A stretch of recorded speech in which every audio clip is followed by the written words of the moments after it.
Bismillahirrahmanirrahim. Dear students, welcome to the FEE online MDCAT preparation. This is Dr. Numan Asgar, your biology expert.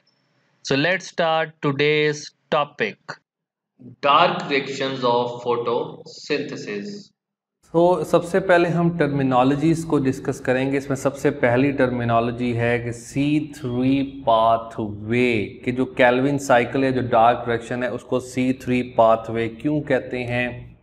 Due to the formation of the first stable compound, due to the formation of जो first stable compound होता है वो 3 carbon होता है।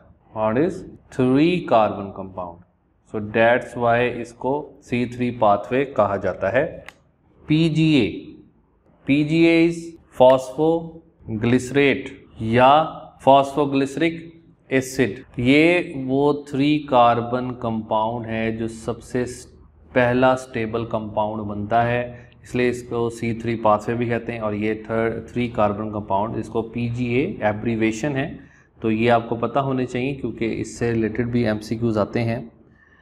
फिर PGAL, that is also a 3 carbon compound, that is also known as, इसको और भी एब्रीवेट करते हैं as G3P। So it is phosphoglyceraldehyde, और अगर हम G3P को करें तो that is glyceraldehyde 3 phosphate. Then the next is BPG, that is also a 3 carbon compound, it is bisphosphoglycerate या bisphosphoglyceric acid. Now difference between bis and bi, bis and bi का क्या difference है? सो बिस हम उस कंपाउंड में add करते हैं या उस कंपाउंड को कहते हैं that has phosphate groups on different carbons, और बाई कहा जाता है that have phosphate group on same carbon. तो ये नेक्स्ट जब हम स्टडी करेंगे तब आपको क्लियर भी हो जाएगा, जब बाई कहें उसको या डाई कहें तो that is the same wording. तो जैसे आपने ATP के मॉलिक्यूल को डिस्कस किया हुआ है कि अगर हम सपोज जो हमने ATP को बनाया था तो यहाँ पे जो कार्बन है, इस कार्बन के साथ एक फॉस्फेट अटैच होता है, इसी के साथ दूसरा, इसी के साथ तीसरा फॉस्फेट अटैच होता है। जबकि बिस की केस में क्या होगा? Adenosine triphosphate. और बिस की अगर हम एग्जांपल लें तो हम ये बिस फॉस्फो जो ग्लिसरेट है, इसको ये भी कहते हैं 1,3 बिस फॉस्फो ग्लिसरेट। अब यहाँ से क्या समझ आ रही है हमें? 1 मीन्स 1 कार्बन और 3 मीन्स 3 कार्बन, तो 2 डिफरेंट कार्बन पे फॉस्फेट ग्रुप अटैच है, तो डेट्स वाई इसको बिस कहा जाता है और इसको बाई से डिनोट करते हैं। RUBP that is a 5 carbon compound, और राइबुलोज बिस फॉस्फेट कहते हैं इसे। अगेन इसके 2 डिफरेंट कार्बन्स पे फॉस्फेट ग्रुप अटैच होता है, इसलिए इसको राइबुलोज बिस फॉस्फेट। तो राइबुलोज है ये, तो इसका मतलब it is a keto rubisco. Rubisco that is the, ये एक एंजाइम है और इसकी एब्रीवेशन है राइबुलोज बिस फॉस्फेट कार्बोक्सिलेज ऑक्सीजिनेज। तो इसका मतलब है कि जो कार्बोक्सिलेज का मतलब कि it will carry carbon dioxide and can also carry oxygen. So remember the concept of photorespiration. So in that case, in that situation, only Rubisco can bind with oxygenase. Otherwise it is only binding with the carboxylase. इसका मतलब अगर normal conditions हैं तो जो Rubisco है वो carbon dioxide के साथ बाइंड करेगा, और जब कंडीशन स्पेशल होंगी जैसे फोटो रेस्पिरेशन के केस में, तब वो ऑक्सीजन के साथ भी बाइंड हो सकता है। अब रुबिस्को के बारे में जो इंपॉर्टेंट पॉइंट है, Rubisco that is most abundant protein in chloroplast and it is the most abundant protein on earth, और अगर ये आए प्लांट वर्ड, प्लांट किंगडम, तो तब भी it is the most abundant protein, आपने रुबिस्को को ही कहना है, ठीक है, रुबिस्को को ही कंसिडर करना है। So now we are going to discuss the Calvin cycle, the dark reaction, the C3 pathway.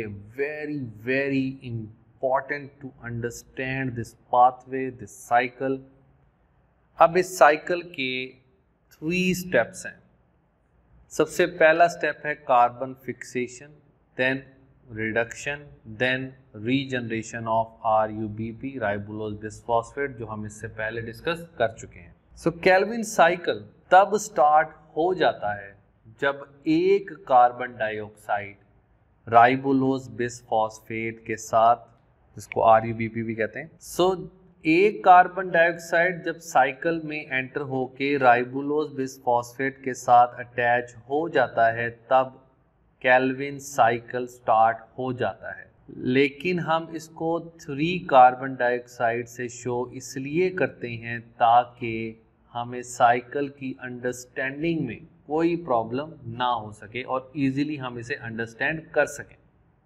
ये बहुत इंपॉर्टेंट है समझने के लिए कि एक कार्बन डाइऑक्साइड से ये साइकिल कंप्लीट होता है, फिर दूसरा कार्बन डाइऑक्साइड आता है, फिर तीसरा कार्बन डाइऑक्साइड आता है, 3 कार्बन डाइऑक्साइड आते हैं, तो फिर ये साइकिल जो है उसमें हम मॉलिक्यूल्स को डिफाइन कर सकते हैं। ये बहुत इंपॉर्टेंट है अंडरस्टैंडिंग के लिए। तो इसमें मैं आगे चल के आपको बताऊंगा कि क्या प्रॉब्लम आती है जिसमें हमें इसकी मिसअंडरस्टैंडिंग हो जाती है।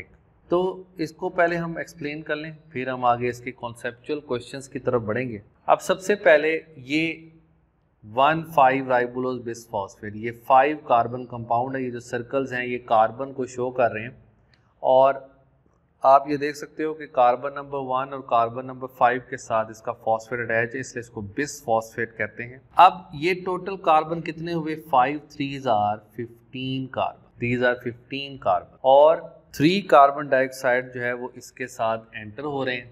तो 3 कार्बन डाइऑक्साइड जब एंटर होंगे तो ये टोटल हो जाएंगे 18 कार्बन, 15 + 3 18 कार्बन, तो ये 3 कार्बन है, तो 15 + 3 18 कार्बन। तो जो फर्स्ट जो इसकी प्रोडक्ट बनेगी दैट इज अनस्टेबल कंपाउंड, जो कि 6 कार्बन कंपाउंड होगा, उसके 3 मॉलिक्यूल्स होंगे, तो 6 3s are 18 कार्बन कंप्लीट हो जाते हैं, लेकिन ये अनस्टेबल कंपाउंड होता है और ये रिएक्शन कैटालाइज करता है रुबिस्को, जो हमने डिस्कस किया कि रुबिस्को क्या है। राइबोलोज bisphosphate, Rubisco राइबोलोज bisphosphate carboxylase and oxygenase इसे कहते हैं। तो उसकी बिना पे उसकी कैटालाइजेशन के बाद ये रिएक्शन कैटालाइज होगा, अनस्टेबल कंपाउंड बनेगा।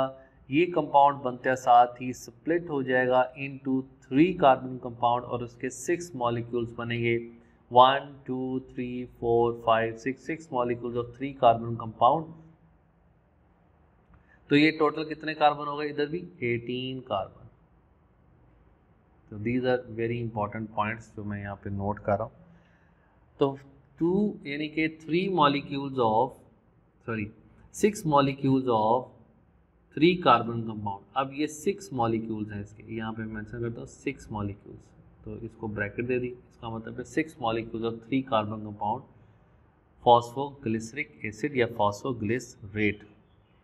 तो इसको पहले स्टेप को हम अगेन से अंडरस्टैंड करते हैं। सबसे पहले जो कार्बन फिक्सेशन को हम डिस्कस कर रहे हैं, सो ये राइबोलोज बिसफॉस्फेट के 3 मॉलिक्यूल्स, ये यहाँ पे मैं इसको 3 कर देता हूँ, 3 molecules of राइबोलोज bisphosphate react with 3 molecules of carbon dioxide, 15 carbon of ribulose bisphosphate, 3 carbon of carbon dioxide, they combine to form 18 carbon compound, जो कि पहले 6 कार्बन कंपाउंड होगा, उसके 3 मॉलिक्यूल्स होंगे, ये 3 मॉलिक्यूल्स होंगे इसके 6 कार्बन कंपाउंड के, फिर वो फौरन से स्प्लिट कर जाएगा, यहाँ पे मैं लिख लेता हूँ स्प्लिटिंग, स्प्लिट कर जाएगा into 6 molecules of 3 carbon compound.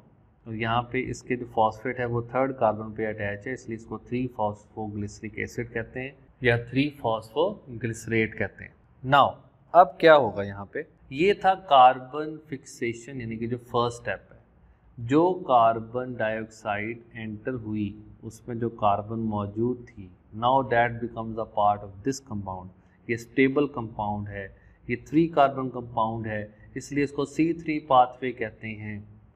अब नेक्स्ट आते हैं अगले स्टेप पे रिडक्शन की तरफ, और उससे पहले यहाँ पे क्या होगा, यहाँ पे एक फॉस्फेट ऐड होगा, यानी कि एनर्जी जो है यहाँ पे रिलीज होगी और ATP से फॉर्म होंगे ADP प्लस इनऑर्गेनिक फॉस्फेट। अब अंडरस्टैंडिंग यहाँ पे बहुत इंपॉर्टेंट चीज़, कितने मॉलिक्यूल्स हैं ये? 6 मॉलिक्यूल्स हैं। तो 6 मॉलिक्यूल्स हैं तो 6 ही ATP यहाँ पे रिक्वायर्ड होंगे और 6 ही इससे ADP बनेंगे और 6 ही इनऑर्गेनिक फॉस्फेट बनेंगे। Very important to understand. 6 ही ATP बनेंगे, 6 ATP जो है यूटिलाइज होंगे, 6 ADP बनेंगे और 6 इनऑर्गेनिक फॉस्फेट की फॉर्मेशन होगी। इस स्टेप को हम डीफॉस्फोराइलेशन भी कहते हैं। तो ये फॉस्फेट जो यहाँ से इसमें ऐड हुआ वो इस जगह पे जाके कार्बन नंबर 1 पे अटैच हो जाएगा, इसलिए इसको कहते हैं 1,3-बिसफॉस्फोग्लिसरेट और ये अगेन इसके 6 मॉलिक्यूल्स हैं। अब कार्बन को काउंट करें, 18 carbon is complete over there again. After this the step of reduction take place. अब हम ये जानते हैं कि रिड्यूसिंग पावर किस में है? NADPH में है। तो NADPH2 will be converted into NADP plus. So NADPH2 will give the hydrogen, ये अपना हाइड्रोजन जो है, जो प्रोटॉन है, वो इस कंपाउंड को दे देगा and that will form G3P glyceraldehyde 3 phosphate. अब एक बात आपने याद रखनी है कि जब भी रिडक्शन का स्टेप होगा तब फॉस्फेट भी रिलीज होगा। अब यहाँ पे 2 फॉस्फेट अटैच हैं, तो क्या होगा कि जब हाइड्रोजन ने ऐड होना है तो it will replace the phosphate और इस स्टेप में फॉस्फेट भी रिलीज हो जाएगा। अब ये कितने मॉलिक्यूल्स थे? ये 6 मॉलिक्यूल्स थे, तो 6 NADPH will be converted to 6 NADP plus और इसी तरह 6 इनऑर्गेनिक फॉस्फेट जो है वो इसमें रिलीज होंगे। बहुत इंपॉर्टेंट पॉइंट्स हैं ये सारे। तो that is the reduction step. What happened after carbon fixation? यहाँ पे 6 ATP ने 6 फॉस्फेट जो है वो डोनेट किए टू दिस 1,3 टू फॉर्म 1,3-बिसफॉस्फोग्लिसरेट और 6 ADP की फॉर्मेशन हुई और 6 इनऑर्गेनिक फॉस्फेट की फॉर्मेशन हुई। उसके बाद ये जो 1,3-बिसफॉस्फोग्लिसरेट है इसकी हुई रिडक्शन, इसमें हुआ प्रोटॉन ऐड। जब प्रोटॉन ऐड हुआ तो फॉस्फेट रिलीज हो गया, तो NADPH2 will be converted to NADP plus, क्योंकि 6 मॉलिक्यूल्स में ये सारी एडिशन हुई है, ये रिडक्शन हुई है, तो इसलिए यहाँ पे 6 का वर्ड आएगा और 6 इनऑर्गेनिक फॉस्फेट जो इसमें से रिलीज हो जाएंगे। तो ये 6 मॉलिक्यूल्स होंगे 3 carbon compound glyceraldehyde 3 phosphate. Now what happened? अब यहाँ पे फॉर्मेशन का स्टेप है कि जो हमारा प्रोडक्ट है फोटोसिंथेसिस का, दैट इज ग्लूकोज, वो यहाँ पे, तो ग्लूकोज जो प्रोडक्ट है फोटोसिंथेसिस की वो यहाँ पे फॉर्म होती है। होता क्या है कि इस साइकिल से इस पॉइंट पे एक G3P रिलीज हो जाती है फ्रॉम द साइकिल और 5 G3P जो है वो साइकिल में कंटिन्यू रहते हैं। तो एक G3P जो यहाँ पे साइकिल से रिलीज हो जाती है, that will form after into glucose, fructose, उससे बन जाता है 5 G3P। अब नेक्स्ट स्टेप आने वाला है रीजनरेशन ऑफ RUBP।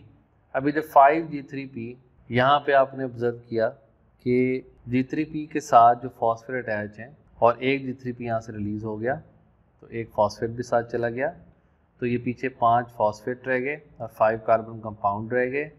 तो ये 5 मॉलिक्यूल्स हैं अब G3P के, ये 6 मॉलिक्यूल्स थे G3P के।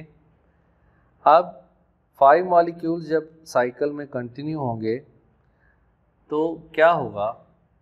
Regeneration of राइबोलोज phosphate from this. इधर मैं इसको आपको समझाने की कोशिश करता हूँ। अब ये जो था G3P, इसके 5 मॉलिक्यूल्स थे और ये 3 कार्बन कंपाउंड है। रीअरेंजमेंट होगी, रीअरेंजमेंट। तो यहाँ पे मैं मेंशन भी कर देता हूँ कि ये रीअरेंजमेंट है। इस रीअरेंजमेंट के नतीजे में क्या होगा, 3 मॉलिक्यूल्स फॉर्म हो जाएंगे 5 कार्बन कंपाउंड के। There will be no change in the carbon number. Carbon number में कोई चेंज नहीं आएगा।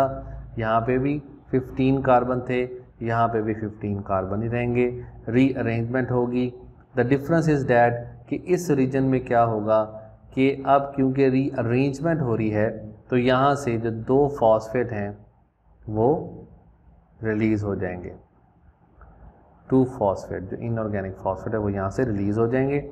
उसके बाद इन दिस स्टेप राइबोलोज फॉस्फेट से जिसके 3 मॉलिक्यूल्स हैं, अब यहाँ पे यूटिलाइजेशन होगी अगेन, एटीपी से फॉर्म होगा एडीपी। तो ये 3 मॉलिक्यूल्स हैं राइबोलोज फॉस्फेट के, तो 3 molecules of ATP will be utilised और 3 एडीपी की फॉर्मेशन होगी। और ये जो फॉस्फेट है यहाँ से वो फिर इसके कार्बन नंबर 1 पे जाकर अटैच हो जाएगा। So that's why it is 1,5 ribulose bisphosphate and the cycle continues. सो इसको हम फिर से देखते हैं कि what actually happens over there. 3 molecules of carbon dioxide को हम यहाँ पे शो करते हैं इस साइकिल में for the better understanding of this cycle. Otherwise 1 carbon dioxide enter होता है और साइकिल स्टार्ट हो जाता है। अब 1 कार्बन डाइऑक्साइड राइबोलोज बिसफॉस्फेट के साथ अटैच होगा और ये साइकिल जो है वो कंटिन्यू रहेगा। बट क्योंकि इसमें फिर फ्रैक्शंस बनेंगी क्योंकि हम 1 कार्बन डाइऑक्साइड को ले रहे हैं, so that's why 1 carbon dioxide को शो कर रहे हैं। सो दैट्स वाई इसको 3 कार्बन डाइऑक्साइड से शो किया जाता है ताकि साइकिल को समझने में अंडरस्टैंडिंग हो सके। रुबिस्को की प्रेजेंस में this 1,5 ribulose bisphosphate is converted into an unstable compound जो कि फ़ौरन से स्प्लिट कर जाएगा into 6 molecules of 3 carbon compound. इसका नाम है 3-फॉस्फोग्लिसरिक एसिड। तो यहाँ पे 15 + 3 18 कार्बन थे, ये 18 कार्बन कंप्लीट हो गए। Then there is utilisation of ATP और उससे एडीपी बनेगा और यहाँ पे इनऑर्गेनिक फॉस्फेट की फॉर्मेशन नहीं होगी क्योंकि फॉस्फेट तो ऐड हो गया। तो फॉस्फेट जो है वो इधर ऐड हो जाएगा कार्बन नंबर 1 पे। सो इट बिकम्स 1,3-बिसफॉस्फोग्लिसरेट। इसके 6 मॉलिक्यूल्स होंगे, अगेन 18 कार्बन कंप्लीट हो गए। फिर रिडक्शन का स्टेप आएगा, Na6NADPH2 से जो है ना ये हाइड्रोजन या प्रोटॉन प्रोवाइड करेगा, फॉस्फेट को रिप्लेस करेगा। 6 फॉस्फेट जो इनऑर्गेनिक हैं वो रिलीज़ हो जाएंगे और ये बन जाएगा 6G3P, 6 molecule of glyceraldehyde 3 phosphate या PGAL भी कहते हैं इसको। तो ये 6 मॉलिक्यूल में से एक मॉलिक्यूल साइकिल से बाहर निकल जाएगा, वो रिलीज़ हो जाएगा and that will form the glucose and fructose. और रिमेनिंग जो 5G3P हैं वो साइकिल में कंटिन्यू रहेंगे और यहाँ पे फिर रीअरेंजमेंट होगी जिसके नतीजे में 5 मॉलिक्यूल 3 कार्बन कंपाउंड इस converted into 3 molecule of 5 carbon compound और इसमें 2 इनऑर्गेनिक जो फॉस्फेट हैं वो रिलीज़ हो जाएंगे। और राइबोलोज जो फॉस्फेट है वो फॉर्म होगा, उसके 5 मॉलिक्यूल्स होंगे, 5 कार्बन कंपाउंड है, उसके 3 मॉलिक्यूल्स हैं। यहाँ पे अगेन 3 ATP की यूटिलाइजेशन होगी और 3 ADP बनेंगे। 3 क्यों कहा, क्योंकि अब 3 मॉलिक्यूल्स हैं। तो that will form the 3 molecules of 1,5 ribulose bisphosphate. So this is all about the Calvin cycle, the dark friction, the C3 pathway. अब हमने इसके की पॉइंट्स जो बहुत इंपॉर्टेंट है उसको डिस्कस करना है। So these questions are very important to understand for concept point of view. So number 1 is how many carbon dioxide molecules are required to start the cycle? 1 carbon dioxide molecule will start the cycle. ATP molecules to form 1 glucose. So ATP molecules कितने form होते हैं? हम अगर 3 carbon dioxide के साथ show करते हैं, अब मैं इसको यहाँ पे सॉल्व करता हूँ इस रिएक्शन को। अगर हम 1 कार्बन डाइऑक्साइड से इस साइकिल को शो करेंगे तो there will be total 3 ATP। 2 carbon dioxide के साथ 6 ATP और क्योंकि हम इसको 3 कार्बन डाइऑक्साइड के साथ शो करते हैं for better understanding, so 9 ATP। अब क्योंकि ग्लूकोज मॉलिक्यूल फॉर्म होता है 6 कार्बन कंपाउंड से, it is a 6 carbon compound. अब जब 3 कार्बन डाइऑक्साइड इससे हमने इस साइकिल को शो किया तो 3 कार्बन डाइऑक्साइड जो 9 ATP देता है, इससे एक G3P बनता है। एक G3P यानी कि ये 3 कार्बन कंपाउंड है। जब 2 G3P होंगे तो एक ग्लूकोज बनेगी। इसका मतलब है कि 3 से अगर एक G3P बन रही है तो अगर हम 6 कार्बन डाइऑक्साइड, इस साइकिल में 6 कार्बन डाइऑक्साइड एंटर होंगे तो there will be formation of 18 ATP और उससे एक ग्लूकोज जो है उसकी फॉर्मेशन होगी बाई 2 G3P, क्योंकि अब ये 6 कार्बन कंपाउंड कंप्लीट हो जाएगा। सो यहाँ पे क्या आंसर आएगा 18। So ATP molecules to form 1 sucrose. अब सुक्रोज एक ग्लूकोज और एक फ्रक्टोज के मिलने से बनता है, यानी कि 2 6 कार्बन कंपाउंड से मिलकर बनता है। सो एक 6 कार्बन कंपाउंड की फॉर्मेशन के लिए 18 ATP रिक्वायर्ड है। तो इसका मतलब जब 2 6 कार्बन कंपाउंड की फॉर्मेशन करनी होगी, 2 6 कार्बन कंपाउंड की फॉर्मेशन के लिए कितने ATP रिक्वायर्ड होंगे? फिर 36 ATP रिक्वायर्ड होंगे। So the answer is 30। NADPH2 required to form 1 glucose. तो अगर हम इसको अगेन इस आंसर को अब देखना है हमने, एक कार्बन डाइऑक्साइड से शो करेंगे। अब क्योंकि अगर हम 3 से शो करते हैं तो क्या आता है? 6 NADPH आता है। सो इसका मतलब है 2 से करेंगे तो 3, 1 से करेंगे तो 1। तो 1 कार्बन डाइऑक्साइड से 1 NADPH2 शो किया जाएगा, 1 NADPH2 यूटिलाइज होगा। 2 कार्बन डाइऑक्साइड से 3 NADPH2 यूटिलाइज होंगे और 3 कार्बन डाइऑक्साइड जो कि जिससे हम शो करते हैं उससे 6 NADPH2 जो है वो यूटिलाइज होंगे। अब ये 3 कार्बन डाइऑक्साइड से अगेन एक G3P बनता है जो कि 3 कार्बन कंपाउंड है। अब ग्लूकोज के लिए 2 G3P रिक्वायर्ड है। इसका मतलब जब 6 कार्बन डाइऑक्साइड के मॉलिक्यूल्स होंगे तो 12 NADPH2 रिक्वायर होंगे, जिससे एक ग्लूकोज मॉलिक्यूल जो है उसकी फॉर्मेशन होगी जो कि 6 कार्बन कंपाउंड है। सो the answer will 12। Same is the case कि अगर हम सुक्रोज की बात कर रहे हैं तो यहाँ पे क्या होगा कि अगर 6 कार्बन डाइऑक्साइड है उससे एक ग्लूकोज की मॉलिक्यूल बन रहा है, तो अगर हम 2 ग्लूकोज के मॉलिक्यूल फॉर्म करना चाहते हैं तो उसके लिए हमें कितने फिर NADPH रिक्वायर्ड होंगे? 24 NADPH2 will be required. So the answer will be 24। So this is very important to understand. ये जो पूरा एक सिनेरियो बनता है, इसमें कितने ATP एक ग्लूकोज बनाएंगे, कितने ATP एक सुक्रोज बनाएंगे, फिर NADPH2 कितने रिक्वायर होंगे ग्लूकोज के लिए और NADPH2 एक सुक्रोज के लिए कितने रिक्वायर होंगे। तो साइकिल की अगर आपको कंप्लीट रिमेम्बरेंस होगी तो आप फिर अगर आप उसको अच्छे तरीके से मेमोराइज करेंगे तो आप फिर इन क्वेश्चंस का बहुत अच्छे तरीके से आंसर भी दे सकते हैं। This is very important, very very important as I mention over there. Number of Kelvin cycle required to generate a molecule of hexose. It means it is talking about the glucose and the fructose. So बहुत important है इस MCQ को understand करना, इस MCQ को समझना। तो इस MCQ को पढ़ते साथ ही आपके पास एक आंसर आया होगा, that is 2। बट मैं आपको इसकी बुक की वर्डिंग से, और मैंने अपने लेक्चर में भी जब डार्क रिएक्शन को एक्सप्लेन किया तब मैंने आपको ये बताया कि हम 3 कार्बन डाइऑक्साइड को इसलिए शो करते हैं ताकि हम एक बेटर अंडरस्टैंडिंग कर सकें। अदरवाइज़ अगर हम एक कार्बन डाइऑक्साइड को शो करेंगे तो हमें उसमें फ्रैक्शंस बनानी पड़ेंगी।